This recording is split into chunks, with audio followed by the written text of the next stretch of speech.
Is rolling now. All right. Hello, everyone. Welcome to the Plains on the Prairie podcast. I'm Max, I'm Sam. and today we are going to be talking about Cold War interceptors, specifically in North Dakota. So, without further ado, we're going to get started. So, the first group that we're going to be talking about is the 18th Fighter Interceptor Squadron that was based at Grand Forks. Or Grand Forks Air Force Base. Just a brief overview. I know many of Sam's friends are from, or at least go to school in Grand Forks. But just a quick rundown on the actual Air Force Base that's there. It was originally built from 1955 until 1957 and was built for Air Defense Command, which is ADC for short. The first group that was assigned to Grand Forks Air Force Base was the 478th Fighter Group Air Defense. They were placed under the 31st Air Division, which, if we were paying attention during a previous episode, we brought up about the Happy Hooligans, and it encompassed, I believe, both the Dakotas, Minnesota, Iowa, and Kansas. It was one of the larger of the air divisions before they were disbanded in the 1960s. So it was interesting. The 478th Fighter Group didn't actually have fighter jets under them. It was just a group in name, but there was nothing there. When they were eventually disbanded in 1960, they were replaced by the brand new 18th Fighter Interceptor Squadron, which is the one we're going to be talking about today. So the 18th Fighter Interceptor Squadron can trace its lineage back to 1940, where it was a pursuit squadron on the American West Coast. During the war, they actually fought primarily in the Aleutian Islands during the Alaskan campaign. They actually stayed in Alaska until they were deactivated in 1946. In 1952, they were reactivated under ADC and stationed actually in Minneapolis. There, they flew the F-86A Sabres, and since the A versions were only fair weather day fighters, they were kind of limited in the event of, let's say, an invasion, which during the 1950s was a serious threat. So their main task was guarding the upper Great Lakes region. If you know, the Air Guard units at the time were only equipped with P-51 or F-51 Mustangs. So F-51 Mustangs against Tupolev Tu-4, the B-29 clone bombers, wouldn't be of much damage, I think. So, yeah, they were stationed there, and then they were actually in 1952 transitioned to the F-89D Scorpion and then reassigned to Ladd Air Force Base in Fairbanks, Alaska, as part of Alaskan Air Command, or AAD. In 1957, they returned to the continental United States and flew the F-102A Delta Daggers out of Wurtsmith Air Force Base in Michigan, right on the, I believe, west coast of Lake Superior, one of the lakes out there. And then finally, in 1960, the 18th Fighter Interceptor Squadron moved to Grand Forks Air Force Base, where they would call home for the next 11 years, flying the McDonnell F-101B Voodoo Interceptor. So we'll talk about a little bit. About the F-101 right now. As I've mentioned in the past, it's one of my, actually probably my favorite Cold War interceptor. Sam, do you have any comments on the F-101? Yeah, the F-101 was, like you said, an interceptor. It was a supersonic interceptor that was powered by the Pratt & Whitney J57, one of the more widely used engines during that time period there in the mid 50s to late 60s. And yeah, they were kind of they're one of the staple of the U.S. Air Force at that time. You know, that they're transitioning from the Sabres and at the time of its introduction, and then it kind of, I don't know if I would call it a stopgap, but it kind of stopgapped, if you want to, for lack of better terms, in between the F-86 and all the way to the F-4, really. Because there were like I mentioned, the F-102s, they were flown, the F-89s. None of those really kind of, I mean, pun intended, they never really took off or got off the ground. I know the F-102 was plagued by mechanical issues earlier on. The F-89, while very heavily armed and nuclear capable, it was slow. Right. And it couldn't meet the true interceptor role of being quick enough to get to these Soviet, or more than likely Soviet bomber formations that would be going up against, to take them down. And the F-101, like you said, was a supersonic interceptor. It had that capability. I believe actually the original F-101As were single seats. Mhm. And then I believe the F-101As were built to escort the B-36 not Hustlers. Peacemaker. Thank you. Sorry about that. The Peacemakers on their missions if they ever had to attack the Soviet Union. But no, I mean, like we were saying, the F-101B included upgraded avionics, interceptor capabilities, radar capabilities, I should say. It also should be mentioned that the F-101 was capable of working alongside semi-automatic ground environments, or SAGE systems. For those that are unaware, the SAGE systems were these massive, absolutely massive supercomputers at specific air defense bases throughout the country, specifically in the Midwest, and I believe one or two in Canada, that would link with Air Force and eventual FAA general surveillance radar stations, and became a centralized program similar to what I believe NORAD might have today, where we detect any incoming aircraft. SAGE was like the grandfather of that. I found out that the one that was at Grand Forks was specifically the DC-11 Center. I believe it was there from when it was built in 1960 until it was eventually torn down in 2003. But if you know anything about the SAGE program, it was very expensive and not very, I mean, it was hardly used. I mean, the thought behind it was obviously it will detect Soviet bombers or incoming aircraft or missiles very early on. But as the Cold War kind of panned out into the early 60s and mid 60s, I'd say, it was no longer needed. So all the buildings were either torn down or just relegated to other tasks, like the one at Grand Forks was. But yeah, anything else on the 101? No, I think we'll be covering a lot in the future too. So Yeah. Absolutely. I think people listening to this will get maybe even a little tired of it. So yeah. Yeah. If you don't like the F-101 or hate it after this podcast, I don't think we've been doing our jobs right. So the 18th Fighter Interceptor Squadron was eventually inactivated in April 1971 during the ADC drawdown. During the 1970s, you had competing interceptor roles. You had the F-106 that had been coming into service. I don't believe the F-4s were quite in the interceptor role yet. I believe that it was still the Voodoo's task.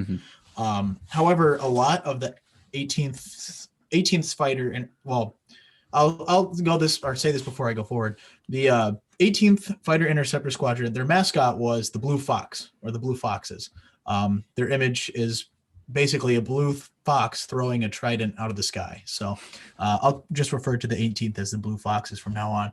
So I'm going to share my screen real quick, and I'll show you what an 18th Fighter Interceptor Squadron or a Blue Fox Voodoo used to look like. So let me just go here. Oh, Sam, can I have permission, please? Oh, yeah. Yep. I don't know why it doesn't stick like that. There you go.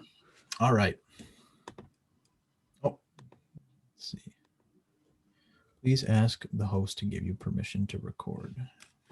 Oh, I'm clicking the wrong button. All right. Whoops. So here is one of the Blue Fox Voodoos, as you can see, 580338. I don't think we've quite gone over the numbering system, but just quick rundown. 8 is the last digit of the year that it was ordered. So this one would have been ordered in the fiscal year 1958. And then 0338 is the construction number. So the Blue Fox Voodoos can be easily distinguished from this blue arrow that they have on their tail, as well as the Blue Fox throwing the trident. Other than that, a very, I'd say, simple F-101 marking, very similar to what most Voodoos looked like in the 1960s. They had specific unit markings, but other than that, especially in the nose, maybe a extra nose art or two, but for the most part, they were all very simple, just to, keep things organized. So, yeah. It should be noted that a lot of these former Blue Fox Voodoos were actually sent to Air National Guard units. In my research, I found, I believe, 6 went to Oregon, 4 actually just went about an hour south to Fargo, and 2 were given to Canada, where they flew with demonstration teams. So yeah. Do I have anything else? Nope, that covers it for the 18th Fighter Interceptor Squadron. Up next, we're talking about the 5th Fighter Interceptor Squadron out of Minot Air Force Base. So similar to Grand Forks, I'm just going to give you a little rundown here. Minot Air Force Base was built in 1956 and 1957 and has been open ever since. Like Grand Forks, it was originally built for Air Defense Command. Originally stationed at Minot was the 433rd Fighter Interceptor Squadron of the 32nd Fighter Group. However, much like Grand Forks, there were no aircraft at Minot, so it was just kind of a empty runway for about a year until the 433rd was deactivated in January 1958. So in 1960, they were replaced by the 5th Fighter Interceptor Squadron, which had just come from Suffolk County Air Force Base in New York. Out there, they had been flying F-102s, the Delta Daggers, and they actually had made several intercepts at the time, which was, I believe, it was during a deployment to Greenland that they made those intercepts. So I wouldn't say quite the change, giving that Greenland and Iceland get pretty cold. But no, North Dakota was a whole new ball game for them. When they arrived in Minot in 1960, they were equipped with the brand new F-106A Delta Darts. If you want to talk about a little bit about the Delta Darts, just real quick. Yeah, so Convair F-106 Delta Dart was an all-weather interceptor for the Air Force. It was developed in the 60s and actually served all the way up through the late 1980s with the Air National Guard. And fun fact, they're actually still serving with NASA, like under the NASA test program, all the way up until 1998. And this was designed to be the all-weather interceptor for the U.S. Air Force, or the ultimate all-weather interceptor. So, and I guess it was ultimate because it was ultimately the last dedicated interceptor that the Air Force had in its arsenal since. I mean, we haven't had a dedicated aircraft really that's hit the lines in a while. A lot of aircraft nowadays are multi-role. So, yeah, and then based a lot off of the F-102, we'll kind of go into some of the designs of the F-102 once we talk about the Hooligan 102s. But that just from the Delta shape wing, that's the most distinctive part of it. And then Max, if you have any pictures of yes, that, actually, we can run through. Let me share my screen. But yeah, only about 350 were built, and I mean, this was kind of in the lull of the Cold War, really. I mean, we did have the Vietnam War, but interceptions weren't as common during Vietnam. They were mostly offensive type campaigns like Rolling Thunder.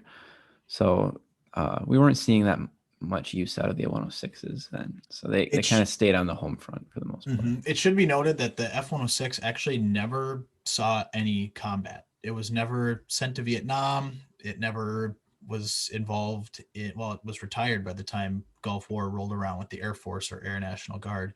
But no, it actually never flew any combat missions. It just was a straight interceptor. And like you said, it was ultimately the last, and since it was the fully dedicated one. We'll take a look at the F-102 after with the Hooligans, but just a quick note, if you ever have to distinguish between the 102 or the 6, as it was called, the air intake on the jet is actually further back. Just a quick little teaser. Here's the Hooligan one, much closer. Oh, I don't know why that keeps getting in the way. It's annoying. And then the air take on the back.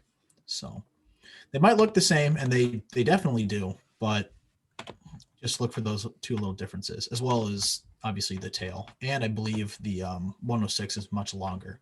But yeah. Anything else to add, Sam? No, that was a good take on that. Good. Yeah. Cool. All right. So, like Sam said, they flew the 6 until 1980, I believe 84. Actually, no, 85. They flew the 6 until 1985. However, in 1984, they started to receive the new McDonnell Douglas F-15A Eagle. They kind of worked hand in hand during that time. However, it was obvious that the writing was on the wall for the 6. So in 1985, they were all sent to the boneyard. I don't believe any of Minot's 6s became NASA birds. I think NASA specifically got their own, if I remember correctly. I could be wrong on that, however. The Eagles were not around in Minot for very long. In 1988, the 5th Fighter Interceptor Squadron was deactivated. There was no more Fighter Interceptor Squadron in Minot. However, it was replaced by a bomb group, which is still there today, as well as a nuclear missile wing. However, the 5th Fighter Interceptor Squadron has been reactivated in a sense, kind of as a historic unit. They are a training wing down at Vance Air Force Base. I believe that is in either Oklahoma or Texas. Not very familiar with my training wings, unfortunately, but that's why we're doing the podcast, to learn. Also interesting, whereas the Blue Foxes, they had their nickname of the Blue Foxes. The 5th Fighter Interceptor Squadron was nicknamed the Spittin' Kittens. If you're into military history, like me and Sam are, you'll probably know that came from 2 Canadian lynx kittens that were given to the wing as mascots by a local farmer after I believe the farmer had killed their mom. I believe their names were Delta and Dart, or it was the names of the aircraft that they were flying. So I always thought that was pretty interesting. They were eventually, after the 5th was deactivated, they were given to a local zoo. And the zoo was one of the only, if not the only, in the United States that was able to have lynx offspring born in captivity. Very interesting fact, and another reason why mascots in the Air Force are much needed to help big cat populations throughout the world. We can move on to our final interceptor group. Actually, one more thing. I have this written down on the last page of my notes. During the Cuban Missile Crisis in 1962, the 5th Fighter Interceptor Squadron had mobilized 1/3 of its 6th fleet and actually had them deployed to Hector Airport here in Fargo with nuclear-tipped missiles, where they stood on guard in the event of a Soviet nuclear invasion or attack from the North Pole. They were there for the duration of the entire conflict, and after they were done, they returned back. I've been looking for any pictures. If anyone has family that were hooligans or in the 5th Fighter Interceptor Squadron, they have hooligan and 106s together, I would love to see them. Those would be definitely worth taking note of. But I don't believe that they ever stayed on the same side of the airport. I could be wrong, however. But yeah. All right. We're good on that part. So coming to our last and my personal favorite, as evidenced by our previous episode, we are going to be talking about the 178th Fighter Interceptor Squadron, the 119th Fighter Wing of the Fargo or North Dakota Air National Guard. So as always, just a quick rundown of the Fargo Air National Guard base. It was built in 1947 and is the oldest Air Force base or installation here in North Dakota, yet it is also the smallest. The Happy Hooligans, that was their nickname from the 1950s going on. I'm going to kind of keep their history a little low because we have a whole podcast episode dedicated to that. But as mentioned, they flew from the early 50s. They flew the F-51 Mustang, F-94 Starfire, the F-89 Scorpion, And from 1966 until 1968, they flew the F-102 Delta Dagger. So that's the aircraft that we're going to talk about for the hooligans. As we mentioned earlier, we showed kind of pictures. Sam, do you have anything to add? Yeah, Delta Dagger was designed to be supersonic, but initially in the testing of the aircraft, they couldn't get it past transonic flight, which is about Mach 0.75 to Mach 1.2. They couldn't really get it out of that range, and that's, for those of you familiar with aerodynamics, it's a very hazardous range to be in. You experience a lot of adverse aerodynamic effects at that speed. But without getting too much into that, I was struggling to find a picture of it, but I found one here. The YF-102. I'm just going to share my screen here. Yeah. So. I have to stop sharing my. Nope, you're good. So here's just a small picture here, but the YF-102 kind of looks a little stubbier, if you notice, as compared to other ones. So if we go back to here, here's a production 102. You can see there's a kind of a Coke bottle. They call it the Coke bottle shape here. So it's kind of curved, and that keeps the wing at the same span throughout the entire time. If you notice how the wing kind of stays uniform, whereas on the 102 it kind of is more rigid. It doesn't follow the contours as well. And this one change in the fuselage here allowed it to achieve supersonic flight. So just a little fun fact on that. Because you had to do a project on that, right? Yeah, in one of my aerodynamics classes, we covered that for about a whole class day, and it was really interesting to watch some of the aspects of, just kind of putting aerodynamics to these aircraft we talk about is really interesting too. Mm-hmm.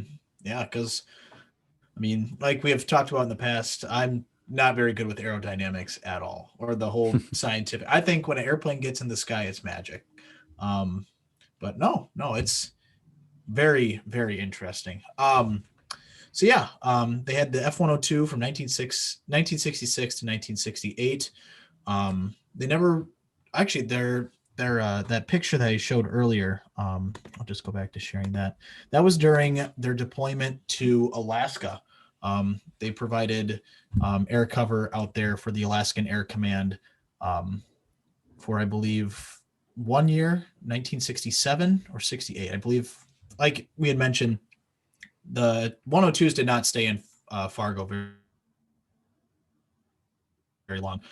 Air Defense Command had another F-102 unit in the area. The 178th Fighter Group the 178th Fighter Squadron in Duluth was flying the 102s at the time, so they believed that they did not need two. In that sense, the F-101B replaced it in 1969. So yeah, that is the Hooligan F-102 Delta Dagger. So going on, they were eventually flying the F-101B and then the F-4D, which they flew from 1977 until 1990.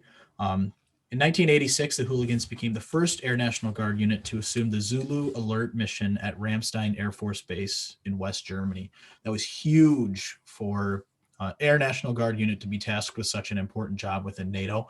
It is interesting. Daryl Schroeder, who was a member of the Fargo Air Museum staff, very big contributor there. I know he had passed away last year. He was actually the chief instrument behind Operation Creek Klaxon, which was that operation of having Air National Guard units, I believe, from California, Minnesota, and North Dakota, all assume that Zulu Alert mission. I found that out pretty recently, and I was like, oh, wow, it's incredible to think. Really? So, yeah.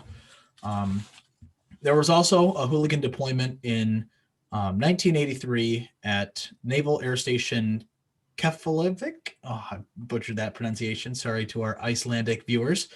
During this deployment, the hooligans intercepted 8 Soviet Tupolev Tu-95 Bear bombers. There are several images out there of hooligan aircraft flying alongside those Russian bombers, and they're very impressive. I know when I did a tour of the base last year, and in their bar that they have, they call it the Auger Inn. Those pictures are all over the wall. They take great pride in having those displayed proudly. But no, that's all the notes I have on the interceptor squadrons.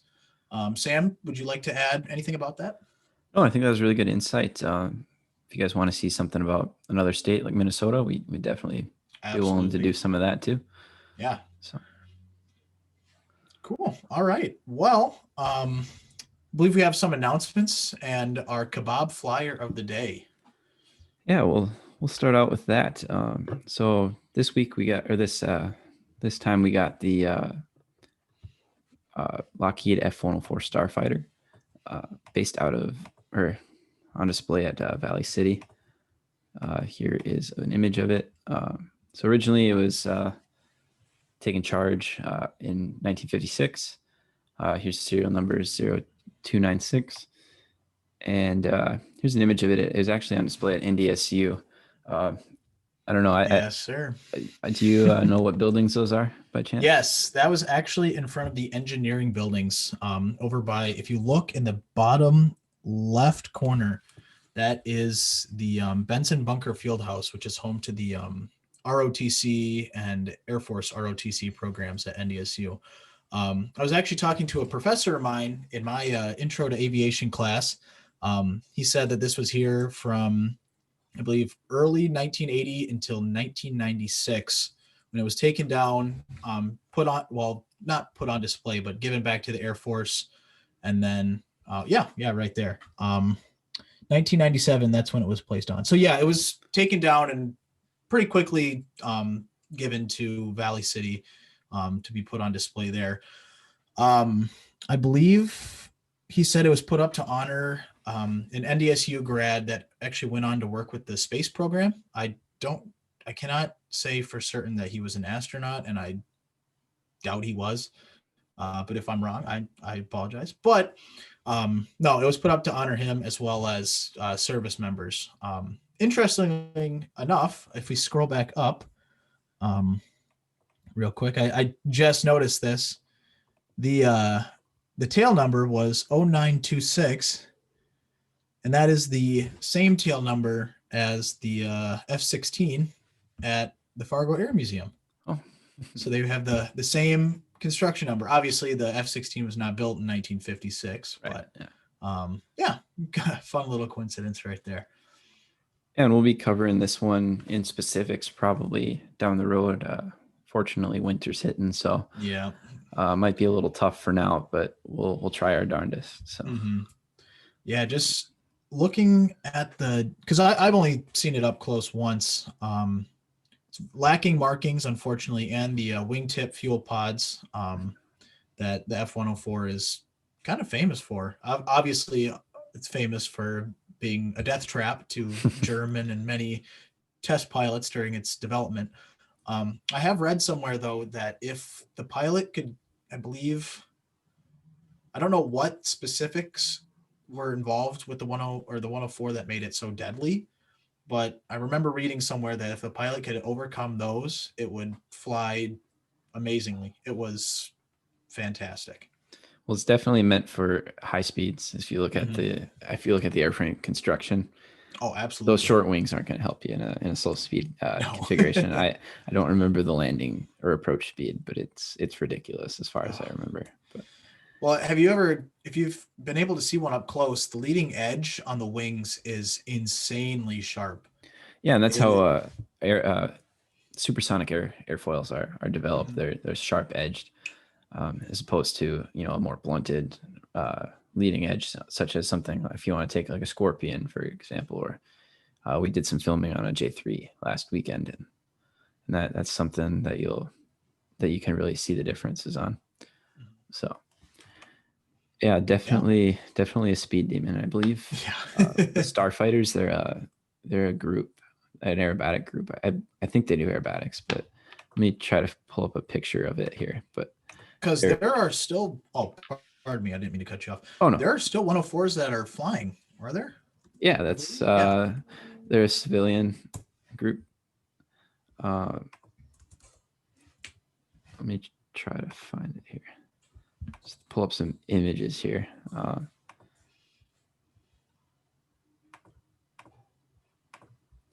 Yeah, well, it's on my mind. Here it is. The Starfighters. Oh, yeah. It's a 2-seat variant. I believe it's just one aircraft, one or two aircraft. I don't remember how many. Maybe it's 3. Okay. But yeah, they have the tip pods and everything like that. So it's pretty sweet looking. They are And you can get very cool rides in them. planes. I was told you can get rides, so that'd be kind of Oh my gosh. the fast one. But That would be very fast. I don't know if I'd want to go up in a 104. I feel like that would be a little, knowing the history and its nicknames that surround it. I don't know. I'd rather go up in a F4 or, me an F-101. But sign me up for it. all right, it's all yours. uh, When they reach out to us, I'll let you answer that call. yeah, but and yeah, then I think next we got the first flight segment. Yes. So, this day, October 22nd, 1955, F-105 first flew. So the F-105 was a fighter bomber, most famous for being pretty bad in Vietnam. High loss rates. I think there's over 900 lost in the entire operation. I don't think you can. Oh no, go ahead. I'm sorry. You can't really call it a bad aircraft, but it gets a bad rap, I should say. It was forced to do these almost suicide missions of Wild Weasel, like for our listeners, I assume that many of them know what Wild Weasel missions are, but for those that don't, these especially modified F-105s, they were 2-seaters. They would go in before an advanced strike mission, and they would basically draw all the SAMs to them. They would tell everyone, or tell all the SAM crews or missiles, like, this is where I am, aim at me. And it would use their signatures to shoot I don't know the specific type of missile, but these anti-SAM site missiles, and destroy the sites. But if a missile had gotten fired before it was able to fire itself, it was very oftenly a very bad situation for the F-105 pilot. So the nickname Thud came from its name Thunder Chief, and from many 105s hitting the ground in a interesting kind of dark joke from their crews. Yeah, and there's a good documentary on it called Thud Pilots. You can pull up. It's on Amazon Prime. If you're a Prime member, you should be able to watch it for free. This isn't a plug or anything, but it's a really good documentary. It is. And I believe they also have one for the F-100 as well, called Hunt Pilots. So, And then, you have anything more to add on that? Specifically, there are no 105s on display in North Dakota, unfortunately. If you're ever in South Dakota, visit the South Dakota Air and Space Museum. That's the one that I did the walk around video at. Also, if you're in Wisconsin, visit the Volk Field or Wisconsin Air National Guard Base Museum. They have F-105 there on display, nicknamed Zandu. And interestingly enough, the South Dakota F-105 and the Wisconsin F-105 are construction sisters. So they were built right next to each other. I believe the Wisconsin one was built first, and the South Dakota one was built right after it, or vice versa. But they are exact same year or fiscal year order and construction number, just one removed. Other than that, though, I believe that covers it for me. Okay. And yeah, just to wrap it up, we got a couple events this weekend, the 23rd through the 25th. In Topeka, they'll be doing Doc B-29 will be there giving rides. If you can afford it, a college student like me can't, but and they'll ride down to Kansas. But yeah, that's going on. So it's good to see some of that going on, some events going on Absolutely. around, especially now. And also in Wisconsin, just to celebrate Halloween in Juneau, Wisconsin, they're doing the 6th annual pumpkin drop. So you can watch some pumpkins get smashed as they fall about 1,000 feet. So something pretty interesting there. I know here if you know where Milner, North Dakota is, just a little bit southwest of Fargo. They do an annual flower drop usually with their fly-in, but I don't think they did it this year. But it's something I aspire to do. So, the kind of old school bomber pilot type thing. Of course. Candy bombers from Berlin. Yeah. There you go. So, all right. Well, we hope that you guys enjoyed this episode. A lot of research went into it, and we hope you enjoyed it. Please let us know what you guys want to hear next. As much as we have plenty to talk about in North Dakota and Minnesota, we want to hear what you want to see and hear and listen to. So shoot us an email, or probably DMing us on Instagram would probably be the best option for getting a hold of us. We check that pretty often. But yeah, anything else? Oh, we'll plug those links down in the description, and if you guys have any, just don't be afraid to let us know what you want to see, and we'll throw it up there. And then we'll be doing some more filming too on some specifics. Oh, yes. That's one of our big projects for this winter is we'll be able to do some of that, especially around the Air Museum. So we'll be kind of knocking out all those aircraft. So yeah, we do. We have one walk around filmed right now, just waiting to have it uploaded to YouTube. But like Sam was saying, we do have a lot of aircraft to choose from, especially at the museum. So yeah, without anything else, Sam, you good? Yep, I'm good. All right. Well, thank you guys so much for listening. We hope you have a great rest of your week, and try and stay warm if you're in North Dakota and Minnesota. It's a little brutal out there looking. Oh, I wouldn't want to be outside. All right. Thanks, guys. Yep. Have a good one.